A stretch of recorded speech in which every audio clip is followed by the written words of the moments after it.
2 attempt Poonch Rajouri के sector में नाकाम किए गए। सिक्योरिटी फोर्सेस मुस्तैद हैं अपने लाइन ऑफ कंट्रोल की ड्यूटी पर, जिस दौरान उन्होंने 29 दिसंबर शाम को लगभग 7:30 बजे फेंस के साथ कुछ हरकत देखी पुंछ सेक्टर में। इस हरकत को देखते ही उन्होंने उस हरकत को चैलेंज किया। चैलेंज होने पर थोड़ी बहुत फायर का एक्सचेंज हुआ, जिसके बाद मौसम खराब होने की वजह से और विजिबिलिटी खराब होने की वजह से इनके ऊपर जो फायर हुआ उसमें 2 से 3 टेररिस्ट घायल होते हुए देखे गए। अपने अलर्ट सेंट्री ने तुरंत इस इलाके को कॉर्डन किया। टेररिस्ट खराब मौसम और जंगल का फायदा उठाते हुए वहां से पीछे हट गए। कॉर्डन होने के पश्चात इस इलाके को 30 दिसंबर 2022 को डिटेल में सर्च किया गया। इस सर्च के दौरान 3 पिट्ठू उस इंसिडेंट साइट से रिकवर हुए। उस इलाके में काफ़ी खून के निशान भी नजर आए। डिटेल्ड सर्च के दौरान इस इलाके में एक चौथा पिट्ठू भी रिकवर हुआ और इसके अलावा कुछ फटे हुए कपड़े भी उस जंगल में मिले, जो कि लाइन ऑफ कंट्रोल के बहुत नज़दीक था। कुल मिलाकर बहुत सारे वॉर-लाइक स्टोर्स, क्लोथिंग और 48 से 72 घंटे के लिए रहने के लिए सामान भी बरामद हुआ, जिसमें से मेजर हथियार 2 पिस्टल, कुछ एम्युनिशन, 2 नाइट विजन डिवाइस, एक बाइनोकुलर, एक कैमकॉर्डर जिसमें कि टेररिस्ट के काफ़ी सारे पिक्चर्स थे, AK-47 के steel core bullet, combat dress और गर्म कपड़े भी बरामद किए गए। चौकन्ने ट्रूप्स के तुरंत एक्शन की वजह से एक घुसपैठ की बहुत बड़ी घटना नाकाम की गई और टेररिस्ट द्वारा रचाए गए इस षड्यंत्र, जो कि रजौरी और पुंछ के इलाके में था, इसको बखूबी से इंडियन आर्मी ने नाकाम किया।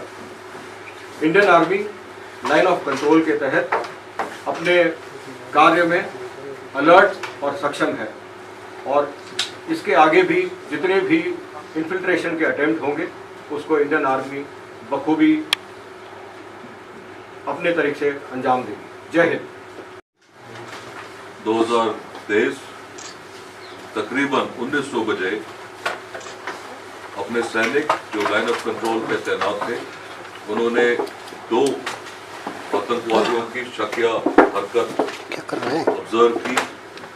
ये शकिया हरकत लाइन ऑफ कंट्रोल से आकर अपने बालाकोट सेक्टर पुंछ डिस्ट्रिक्ट में आने की कोशिश थी। आगे जो लाइन ऑफ कंट्रोल पे हमारे तैनात सैनिक थे, उन्होंने अपनी मुस्तैदी दिखाई और उस मूवमेंट को ऑब्जर्व किया। तकरीबन 7:45 बजे एक बड़ा धमाका हुआ।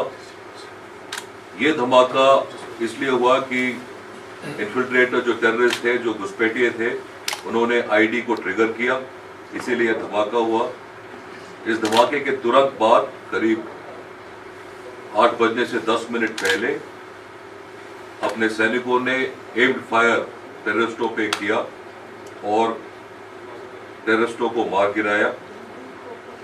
फायरिंग होने के बाद अपने जो फौजी तैनात थे, उन्होंने लाइन ऑफ कंट्रोल पे और फेंस पे अपनी पोजीशन इख्तियार की और कॉर्डन को टाइट किया ताकि घुसपैठिए बाहर निकल के ना भाग पाए। इसी को अंजाम देने के लिए नाइट एनेबल्ड क्वाडकॉप्टर और बाकी सर्वेलेंस के आले इस्तेमाल किए गए और उस एरिया को हर जगह हर तरह से सर्वेलेंस पे रखा गया।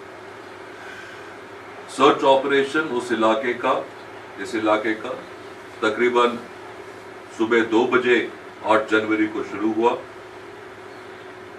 ये इलाके का सर्च बिल्कुल आराम से करना पड़ा, मुस्तैदी से करना पड़ा, क्योंकि ज़मीनी जो हरकत, ज़मीनी जो हालात हैं वो पहाड़ी इलाका था, नीचे काफ़ी झाड़ियाँ थी और इसके अलावा ये पूरा एरिया काफ़ी माइनों से भरा हुआ था। बारूदी सुरंग जो थे वहाँ पे काफ़ी थे। इस तकरीब ये जो सर्च हुआ, इस सर्च की कार्रवाई में हमें 2 बॉडीज मिली हैं, हथियार, मैगजीन और एमुनिशन मिला है। अभी जो हमें स्टोर्स मिले हैं उसमें शामिल है एक AK-47 राइफल, एक मॉडिफाइड AK-56 राइफल, एक Chinese pistol, 2 Chinese hand grenade, 2 high explosive IED मिले हैं। इसके अलावा एक टेलीफोन भी मिला है। इस एरिया का सर्च ऑपरेशन अभी जारी है। इंडियन आर्मी इस एरिया में लाइन ऑफ कंट्रोल पे हमेशा तैनात रहेगी और तैयार रहेगी कि दुश्मन के जो कारनामे हैं इस इलाके की शांति और यहाँ की उन्नति को बर्बाद करने की जो कार्रवाई कर रहे हैं ये, उसको इंडियन आर्मी नाकाम करेगी।